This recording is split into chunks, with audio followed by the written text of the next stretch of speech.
Hey guys, so welcome to part 3, I think, of the whole sidecar deal. In this part we're going to talk about actually the attachments of the whole sidecar frame to the subframe that we built on the bike. So stay tuned, here we go.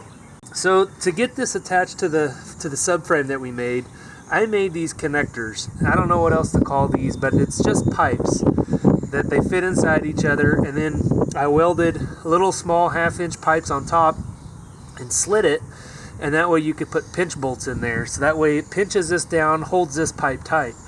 So this is important because you need all 3 axes to level this, because you need your sidecar to be level this way and you need the sidecar to be level this way. And with this you can adjust that. You can also adjust a little bit where your sidecar is compared in relation to the bike, forward and in and out. That'll be important. So that's what I did down here. These are all at least 1/8-inch thick pipe or tubing. On the top here, this is how your triangulation happens, because the most important thing you want is rigidity and triangulation. So these here keep the bike and in vertical parallel with the sidecar. And in the back you can see that everything, and in the front on the bottom, is attached with solid rod ends, because the idea is you want nice, good, strong rigidity. One mistake I did make is I made these connectors at 30-degree angles.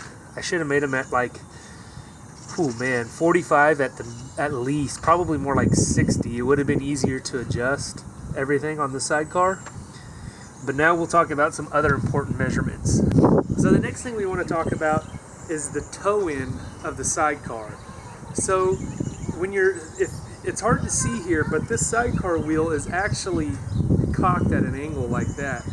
So what I did is I took a straight edge and I put it along the rear tire, and then I took another straight edge and put it along the sidecar tire, and then you take it all the way out to the front as far as you can.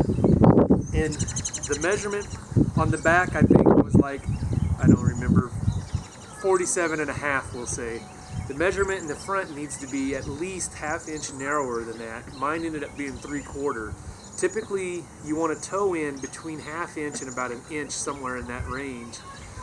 And I kind of experimented with it because it's different for every bike. For my bike, 1/2 inch, when I had it on 1/2 inch, it was still, I was having to put a lot of input into the steering wheel or steering column to go straight. At 3/4 of an inch, I can go down the road and let go of the handlebars and the thing tracks straight. The other thing that's really important to think about on this is the relation of where your sidecar wheel is. So the sidecar wheel, the center of my sidecar wheel is about 11 inches forward the center of the rear tire on the bike. There's a formula you can use to do this, and it ends up being, for almost every bike out there, between 10 and 12 inches. For my bike, it ended up being right around 11, and so that's where I put it at.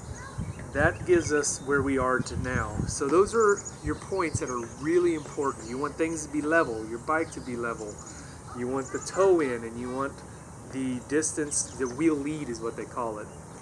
If you get all those correct, then you'll have a good straight running sidecar rig.